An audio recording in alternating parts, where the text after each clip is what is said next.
انسان کا یہ جو عروج جس کی یہ کہانی سنا رہا ہے، یہ حیوانیت کا عروج ہے، اس کی انسانیت کہاں گئی؟ ہواؤں کے دوش پہ تو اڑتا ہے لیکن من کی دنیا سے تو نا آشنا ہے۔ یہ ستاروں پہ کمندے تو ڈال رہا ہے، ہمسائے کی تو خبر نہیں سے کوئی۔ یہ دنیا کے اوپر بڑا باخبر شخص ہے لیکن اسے جو ہے وہ اپنے من کی خبر بھی نہیں ہے۔ ہمارا نرم رو قاصد پیام زندگی لایا، خبر دیتی تھی جن کو بجلیاں وہ بے خبر نکلے۔ یہ تو من سے نا آشنا ہے، کہاں گئی اس کی انسانیت؟ یہ ہواؤں میں اڑتا ہے، اگر چاند کی چھاتی پہ قدم رکھ چکا ہے وہاں سے خاک لا کے دکھاتا پھرتا ہے کہ یہ میں نے جو چاند سے خاک جو ہے وہ اکٹھی کی تھی اور یہ دیکھو میں تمہارے سامنے رکھ رہا ہوں۔ تو زمین پہ پہلے تھوڑا بوجھ تھا کہ اور خاک لے آیا۔ انسانیت کو اس کا کیا فائدہ ہوا؟ یہ انسانیت کا عروج نہیں ہے، انسان تو خسارے میں ہے، انسانیت تو ڈوب رہی ہے۔ گھر کی آگ بجھی تو کچھ سامان بچا تھا جلنے سے، سو وہ بھی ان کے ہاتھ لگا جو آگ بجھانے آئے تھے۔ اس کی انسانیت کہاں گئی؟ یہ بھائی ہو کے بھائی کا گلا نہیں کاٹ رہا، کہاں گئی اس کی انسانیت؟ کہا محبوب مجھے قسم ہے تیرے زمانے کی یہ خسارے میں ہے۔ اور قسم محبوب کے زمانے کی اس لیے فرمائی کہ محبوب کے زمانے میں انسان عروج پہ تھا، انسان نقطہ کمال پہ تھا۔ اس دور کا انسان دیکھنا ہو تو ابو بکر و عمر کو دیکھو۔ تو کہا محبوب مجھے قسم تیرے زمانے کی یہ انسان خسارے میں، اگرچہ یہ ہواؤں کے دوش پہ اڑتا ہے لیکن اس کی انسانیت لٹ چکی ہے۔ اور اگر اس نے انسان دیکھنا ہے تو محبوب آئے تیرے دور میں۔ یہ تو بھائی بھائی کا گلا کاٹ رہے، خون سفید ہو گیا، ایکسیڈنٹ میں جو بچ جاتے ہیں وہ مرنے والوں کی گھڑیاں اتارتے ہیں۔ اس کی تو حالت انسانی جو ہے وہ برباد ہو چکی ہے، لیکن حسن دیکھنا ہے انسانیت کا تو آئے تیرے دور میں۔ جب ایک شخص زخموں سے چور تڑپ رہا ہے اور کہتا ہے آج ہائے مجھے پیاس لگی ہے، ایک بندہ کہیں سے پانی کا پیالہ لیے اس کی پیاس بجھانے کے لیے آگے بڑھتا ہے اور اس کو پانی دیتا ہے اور وہ بھی ہونٹوں تک لے آتا ہے کہ دوسری طرف سے آواز آتی ہے العطش، تو یہ پیالہ اسی وقت پیچھے کر دیتا ہے اور کہتا ہے میرے بھائی کو شاید زیادہ پیاس لگی ہے، پہلے اسے دے دو مجھے بعد میں دینا۔ اور یہ جب اس کے پاس جاتا ہے اور وہ پانی پینے لگتا ہے تو تیسری جگہ سے آواز آتی ہے، یہ اسے پانی دیتا ہے تو چوتھی جگہ سے آواز آتی ہے، حتیٰ کہ 7 اشخاص کے پاس پانی لے کے جاتا ہے اور ہر ایک آگے ترجیح دیتا ہے۔ اور جب وہ 7ویں شخص کے پاس پہنچتا ہے تو پہلے کے کرانے کی آواز بڑھ جاتی ہے، یہ کہتا ہے پیچھے پہلے اسے پانی دے، اور جب یہ پلٹ کے آتا ہے تو اس کی روح پرواز کر جاتی، پھر دوسرے کے پاس جاتا ہے تو اس کی روح پرواز کر جاتی ہے۔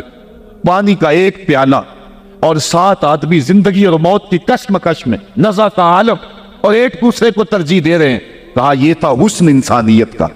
محبوب جو تیرے زمانے میں تھا، مجھے قسم تیرے زمانے کی یہ انسان خسارے میں ہے، اگر خسارے سے بچنا ہے تو دامن محمد کا تھامنا ہوگا۔ الا الذین آمنوا کا بیان اس پہ گواہی دے رہا ہے۔ تو یہ انسان کا خسارہ ہے، انسانیت کا خسارہ ہے۔ شیخ زادہ نے بیضاوی کے حاشیے میں ایک اور خسارے کا پہلو بیان کیا حضرت علی المرتضیٰ رضی اللہ تعالی عنہ سے۔ آپ فرماتے ہیں خسارہ یہ ہے، یہ انسان کی جو سانسیں، ہم لمحہ لمحہ سمجھتے ہیں کہ ہم بڑے ہو رہے ہیں لیکن ہم موت کے قریب ہو رہے ہیں۔ یہ سانسیں موت کی طرف بڑھنے والے قدم ہیں، تو یہ ہے انسان کا خسارہ جو اپنی سانسوں کے ذریعے کر رہا ہے۔ امام راضی لکھتے ہیں کہ ایک شخص پھٹے پہ رکھ کے برف بیچ رہا تھا، اور ایک بزرگ کہتے ہیں کہ مجھے ان الانسان لفی خسر کا ترجمہ سمجھ میں نہیں آتا۔ جب اللہ کرم نوازی فرمانے لگے تو پھر ہدایت کے سامان اس کے لیے بنتے چلے جاتے ہیں، اور جب کسی کی بہتری کا اللہ ارادہ نہ کرے تو اسے قرآن سے بھی ہدایت نہیں ملتی ہے۔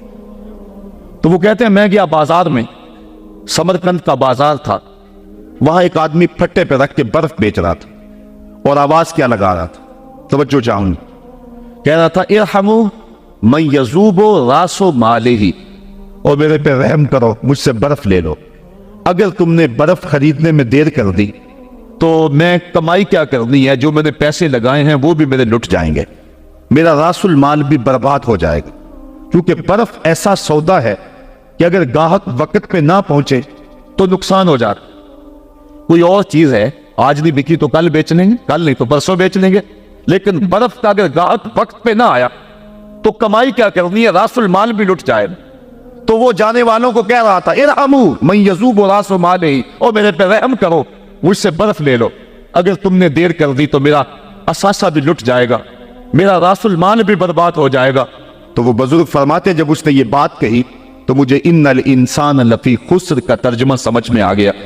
میں نے کہا کہ ہم بھی اپنے سانسوں کی برف کو پگھلا رہے ہیں، اور قطرہ قطرہ جس طرح برف پگھلتی ہے، سانس سانس کر کے زندگی پگھل رہی ہے۔ اگر جلدی جلدی ان سانسوں کے بدلے میں نیکیاں لے لیتے ہیں تو یہ زندگی بچ جائے گی، ورنہ یہ زندگی برف کی طرح پگھل رہی ہے۔ ان الانسان لفی خسر، انسان خسارے کا سودا کر رہا ہے، لمحہ لمحہ موت کے قریب ہو رہا ہے۔ یہ سمجھ رہا ہے میں بڑا ہو رہا ہوں کہ یہ چھوٹا ہو رہا ہے۔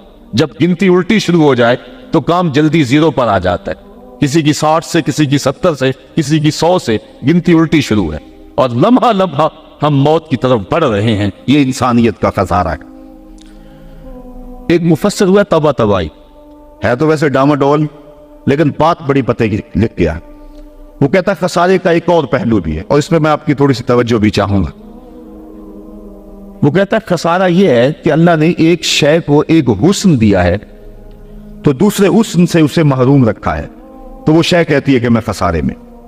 اس کی مثال وہ کہتا ہے یہ پھول ہیں، ان میں خوشبو ہے لیکن روشنی نہیں ہے، اندھیرے میں آپ ان سے چراغاں نہیں کر سکتے، تو پھول کہیں گے ہم خسارے میں، ہمارے میں خوشبو تو ہے لیکن روشنی نہیں۔ چاند میں روشنی ہے لیکن اس میں خوشبو نہیں ہے، تو چاند کہتا ہے میں خسارے میں، کہ میرے میں روشنی تو بڑی ہے، میرے دم سے کائنات میں اجالے تو پھیل جاتے لیکن خوشبو نہیں ہے، میں خسارے میں۔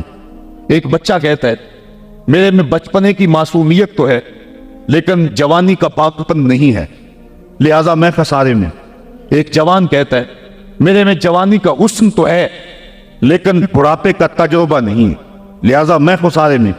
اور ایک بوڑھا کہتا ہے کہ میرے میں بڑھاپے کا تجربہ تو ہے لیکن اب بچپنے کی وہ معصومیت کا، وہ کاغذ کی کشتی، وہ بارش کا پانی۔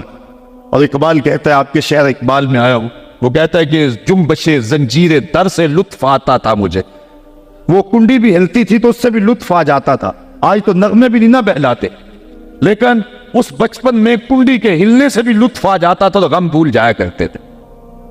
وہ کیا کسی نے کہا تھا کہ اپنے جل جانے کا بھی احساس نہیں تھا، جلتے ہوئے شعلوں کو چھیڑا کرتے تھے، اب تو ایک آنسو بھی رسوا کر جاتا ہے، بچپن میں جی بھر کے رویا کرتے تھے، اب تو وہ رونے کا حسن بھی نہیں نہ رہا۔ تو کہا کہ میرے پاس بڑھاپے کا تجربہ تو ہے لیکن بچپنے کی معصومیت نہیں ہے، لہذا میں خسارے میں ہوں۔ ایک شب زندہ دار کہتا ہے کہ میرے پاس سحری کے آنسو تو ہیں لیکن علم کا باقپن نہیں ہے، اور ایک عالم کہتا ہے کہ میرے پاس علم کے کمال تو ہیں لیکن تہجد کے سجدے نہیں ہیں، لہذا میں خسارے میں ہوں۔ بلبل کہتی ہے میرے لہجے میں تو حسن ہے لیکن میرے بازوؤں میں طاقت نہیں ہے، لہذا میں خسارے میں ہوں۔ شیر کہتا میرے بازوؤں میں تو طاقت ہے لیکن میرے پر نہیں ہے کہ میں اڑ سکوں، لہذا میں خسارے میں ہوں۔ کوئل کہتی ہے میرے لہجے میں تو جادو ہے لیکن رنگ میرا کالا ہے، لہذا میں خسارے میں ہوں۔ مور کہتا ہے میرے پروں میں تو حسن ہے لیکن میرے پاؤں بدصورت ہیں، لہذا میں خسارے میں ہوں۔ تو وہ کہتا ہے کہ کائنات کی ہر شے کسی نہ کسی طرح خسارے میں ہے، لیکن پھر کہتا ہے اگر تمہیں شوق ہو کہ ایک ذات ایسی بھی دیکھے جس میں خسارہ نہ ہو تو آؤ مدینے کی گلی میں آ جاؤ۔ حسن کی ساری شوخیاں، جمال کے سارے کریمے اور حسن کا سارا باقپن اگر ایک ذات میں دیکھنے کا شوق آ جائے، حسن یوسف دم عیسیٰ ید بیتا داری، ہما دارند آنچ خوباں تو تنہا داری۔ کائنات حسن جب پھیلی تو لا محدود تھی اور جب سمٹی تو تیرا نام بن کے رہ گیا۔ اگر یہ شوق ہو کہ کائنات کے سارے حسن ایک پیکر میں دیکھیں تو کہا اس کے لیے میں نے ایک محمد ہی بنا دیا۔ سارے حسن ایک پیکر میں آپ کو ملیں گے، سارے کمال اور سارے جمال اور سارے عروج اور ساری عزتیں اور سارے مراتب آپ کو ایک ذات میں جمع ملیں گے، اور محمد ہوتا ہی وہ ہے جو مجمع کمالات ہو۔